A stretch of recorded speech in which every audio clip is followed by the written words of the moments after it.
At the beginning, how did you and Bumpy meet? Bumpy and I coincidentally met at a smocha stand. I was very new to the area where we met. So at the time, I was a waitress. So I was very new. It was the first time we moved there. It was my first time having a shift that I needed to clock in at night. So I was able to explore the area during the day. And this specific stand where we met, I'd go by my smochers there a lot of times. I'd see him on and off. But since I was always so tired, I'd just buy what I'm buying, talking to the guy who sells my smochers, and then go back home. What's a smocher? Is it a smoky? I'm a bit confused. A smocher is a combination of a chapati and a smoky. It's put together. Yeah. So this one specific day, as I was a waitress, I was also still a student.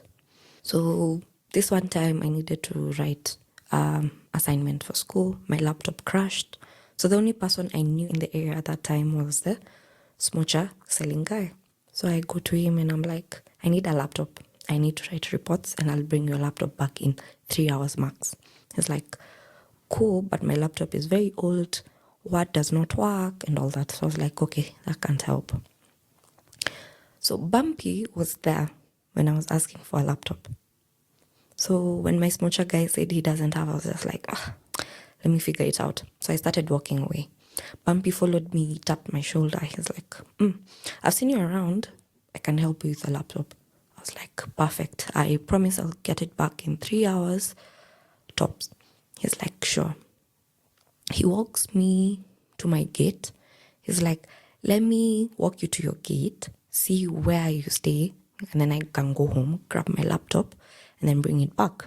So let me get your number. So instead of just knocking the gate, I just call you and then you can come out. I was like, sure. That's what happened. He gave me the laptop. He's like, this laptop, I don't even use it. It just stays in the house. So what you'll do is just use it until you're able to fix your own laptop. And I was like, sure. He would text. But since our schedules were very different, me being a waitress and a student, and him being someone who works an 8 to 5, the dynamics of communication aren't working, like probably to his favor. So on days I'm off shift or on offs is when we'd communicate, which was okay because I was not really interested in him. And then on meeting him, I was pregnant and I was very young. I was 20. So I explained to him on one day, I think 3 weeks later, we've spoken. I now told him I need to bring your laptop back. I fixed my laptop, so I'm good. Thank you. So we meet after work. I was off. He's off work. So he comes in a suit, fully dressed. He looked so nice. I was so impressed. I was just like, wow, he looks very nice. And then my mind just clicked. You think he looks nice and you're pregnant. And then at the time I was pregnant, the person who impregnated me didn't want the pregnancy. So I was just with it, like it's me and this pregnancy. So my mind is just like snapped back into reality. So I looked at him, I was like, okay, you look nice, but thank you. We talked, we stood outside the gates, we talked for like 20 minutes. And I went back to the house. So at this time I'm staying with my mom, of course. My mom was a bit bitter, of course, because I'm 20, I'm pregnant, I'm juggling waitressing and school. So she wasn't happy that she'd see me, of course, talking to another man, because in her head, as an African mom, she's just thinking, hey, you've not even finished the first one, now you're into another one, surely. So I got home on this specific day and my mom is furious. She's like, why are you talking to men? And I'm like, chill. It's just I was returning the laptop that was helping me doing my assignments as I fixed mine. She's like, okay. But we still continued talking with Bumpy. So we kept tabs here, there, which was okay. I didn't mind it. It would be memes, nothing that would make me like keep quiet or ghost him. So we'd exchange memes, we'd laugh, we'd share reels. and always on WhatsApp. I remember him having a car. So this one time, I wanted to go to the clinic because I was pregnant. So it's my first time going to the clinic. I was nervous. And Bumpy had told me that he had a daughter.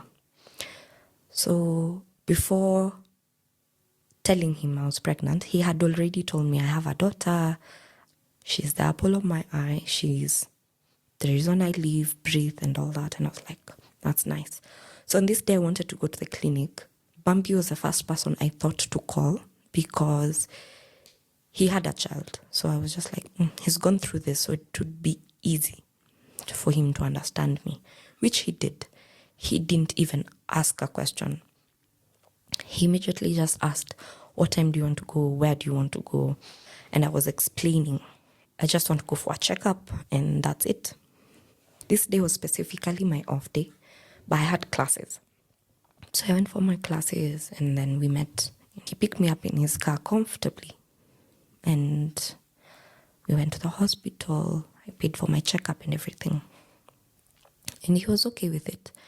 I checked how far along I was. The doctors asked me what I would want because considering my age, they knew, of course, it would be a struggle. So it was either I keep it or get rid of it. I told the doctors I haven't decided. So the doctors were like, you have like just 1 more month until you decide, because after a month, you just have to keep the baby. I was like... Were you visibly pregnant at that point? Not yet? Not yet. How far along? At the time when I went for clinic, I was about 2.5 months in. Yeah. So it was not even visible at all. Yeah. And Bumpy was with me in every room that I went in. He'd hold my hand. He'd like tell me, you know what, it's going to be okay. Whatever you decide, nobody's judging you and you'll be fine. I'll walk with you through this. I've experienced this, so I know firsthand what you're feeling. I felt very comforted, very comforted. At the time, all my instincts were to get rid of it. I was 20. If anything happened, I wouldn't be able to raise this child on my own. I wouldn't. Even if I tried how hard at that time, I wouldn't. So after a while, I decided to get a procedure done and I terminated the pregnancy. It was the appropriate thing to do at that time. So that's what I did. All through, Bumpy was with me. During the day that I went, the days after, even after work, he'd try and pop by at the gate just to say hi, see me. And for some reason, he'd always bring me fruits. So I'd go to the gate, see Bumpy. Then when I go back to the house, my mom would always ask me, where have you gotten the fruits from? And I'm like, just outside here, I met somebody, like a friend of mine. She has given me the fruits. And every time I had to ensure that my mom knew it was a girl, because if she found out it was a guy, she would be very uneasy. So that's how it went for a long time.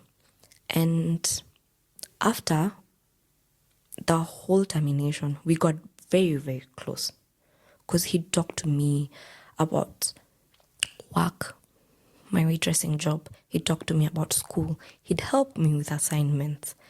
And then at the same time, when we were just very new together with Bumpy, I started doing...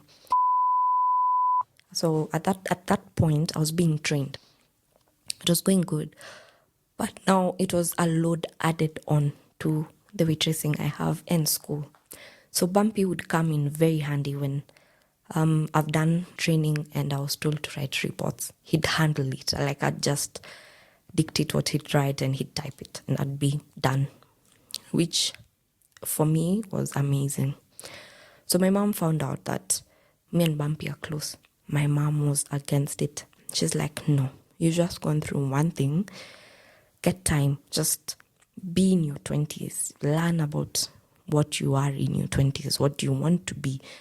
The things, make money, go out, the likes. That's what she was all about. So she was very not happy about the idea of me and Bumpy being close. And then at that time, my mom would look at Bumpy and she'd be like, he also looks very old. Yeah? Sophia, he looks very, very old. So ensure that whatever is going on, is something that you're sure you're ready for. At that time, I'm not even sure about anything. I'm just enjoying this person because they'll write my reports. They're there when I want them to be. So it was okay on my end. So with time, we eventually started dating a month or two later after. And it started very nicely, very, very nicely. He had a car, so we'd go out for rides. And since I loved car rides, I liked food. That's what we'd do. We'd buy takeout, pizza, chicken, and then in the car, a ride. And that would be an ideal date for me. And it worked very well. He'd tell me about the struggles he's having with his baby mama, how he misses his daughter because he wasn't able to see the daughter often. So I'd sympathize with him and be like a shoulder to lean on. Then eventually, we started being intimate. So being intimate with him meant on days that I was from work, I'd have to lie to my mom. So I'd call my mom and I'm like, Mom, I can't get a matatu back home. I'll just spend the night at my friend's place. And my mom trusted me. She's like, okay, that's fine. No problem. The whole time, that just meant that in the morning I've packed an extra cloth, folded it very well to fit in my bag so that my mom does not notice my bag is larger than usual. Spend at his place, do our stuff, enjoy the night, watch a movie, eat and all. And then in the morning he'd drop me off at work or at school, depending on what was needed. And that worked very well. So 3-4 months into the relationship, issues with the baby mama from his end started rising and rising fast and heavy. We moved from being in our honeymoon to the baby mama texting me in a span of very short time. At that time, she'd text me with entitlement, for lack of a better word, because she knew she was the baby mama and she knew that this man had vowed to marry her. So in her eyes, I was like this bug that is coming to destroy their nice relationship, their nice parenthood that they're doing together. And every time I take the story back to Bumpy, it would be, no, she's dramatic. She already knows that nothing can happen and the likes. Me being my first time in such a dynamic, I was just like, you know what, it's okay. I'd take his word because he's the one who's here with me and I get to see him every day. So I trusted his word and took it blindly. So even if she'd text me, I'd have no problem because she's texting me and maybe I've spent the night in his house and she's texting me, I spent the night at his house yesterday and I'm like, I was with him during the day. So I was just like, you know what, it's okay. So we had that baby mama issue going for a while, for about 2 months or 3. And then one specific day, it became, I need time. And I'm like, you just can't come to me and ask me for time. What's the time for? It's like there are issues between me and my baby mama. And now she's saying that I'll not be able to see my child. And I asked why. What is it you did? Because she wouldn't just wake up and say that you're not going to see the child. There has to be like a backstory. There has to be something.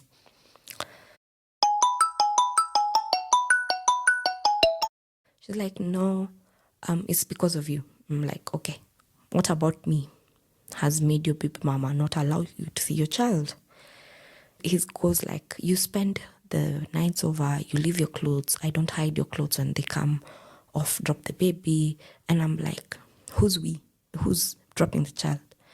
Like, at times she comes, drops the child and cooks. And I'm like, cooks in your house? I'm like, okay. But initially you told me always go out to get your child from their house. What changed? He goes like, no, there are times I'm busy, so she'll just drop my daughter over before I get home and I'll find she has cooked. Then he'd say she's cooked because, of course, that food will also be eaten by the daughter and she knows I won't have time when I get home. And if you listen to it, you're like, that logic sense. So I'm like, okay, then no harm done. Because I'm thinking about it, I'm like, he's not home. She came, she dropped the daughter, cooked while he was not home. So nothing could have happened. That was fine. After a while, it got to a point that I would not see him on weekends at all. Why? Because it was time with his daughter. I understood it. I was like, you know what, that's fine.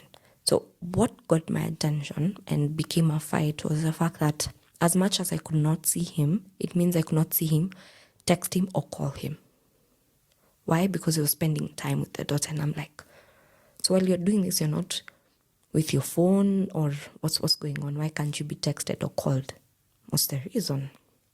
He's like, no, I don't like using my phone when my daughter is around because she might think I'm not giving her quality time and attention. I was like, okay, that's fine. So during the weekends, I'd do my own stuff. I'd just engage myself in my assignments, take more shifts at work just to cover up the time. That became our routine, and I was okay with that. Then eventually it now became, I couldn't now go to his house. I'm like, why? It's like, no, my daughter is going to school and coming back, and she'll be in my house for a while. I'm like, but you said the mom does not allow the daughter to spend more than a weekend in your house. What happened? It's like, no, the dynamics changed. She's gotten busy. And I'm like, okay, that's fine. So I understood. So with time, the evenings were out. I wouldn't spend at his house. So instead what he'd do, he'd come see me back kwa gate. So he'd come, call, say like, I'm outside here.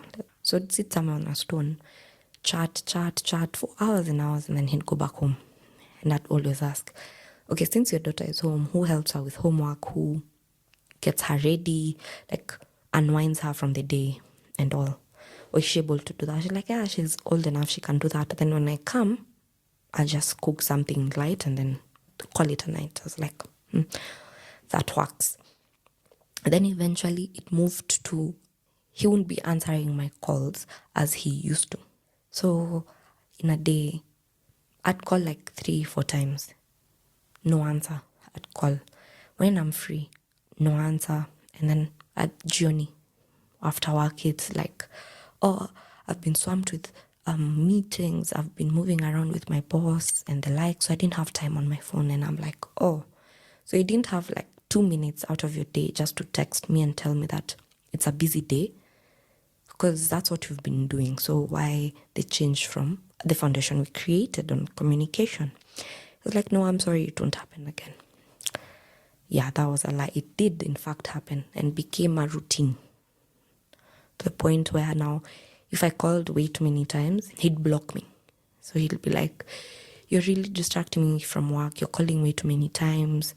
And I need to concentrate and focus on work. And I'm like, how would I know you're having a busy day? You've not told me. You're not communicating to me. Day 1 has gone. Day 2 is when you're talking to me during the day. And it's a phone call that will last like 10 minutes. And you expect me to just be okay with that. So we started having fights. And in the fights, the baby mama also started having fights with me. And then at this time, I'm young. And the baby mama is not also of my age. We also have a gap.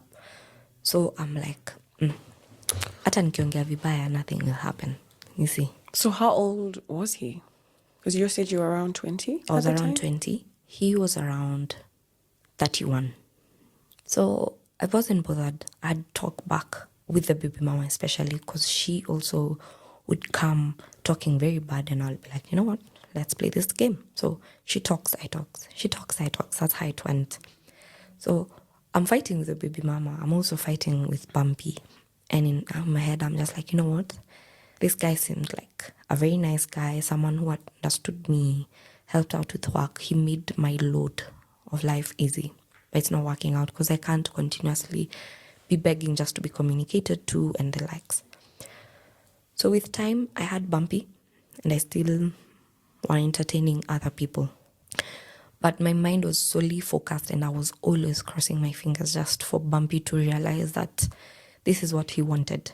So from that specific point, I started continuously begging and begging. So I begged to be communicated to. I begged for him to come see me. I begged him to talk to the baby mama to stop talking to me rudely. But nothing happened. actually, in fact, instead of him talking to the baby mama to stop talking rudely to me, he'd summon me for talking to the baby mama rudely. And I'm like, wow,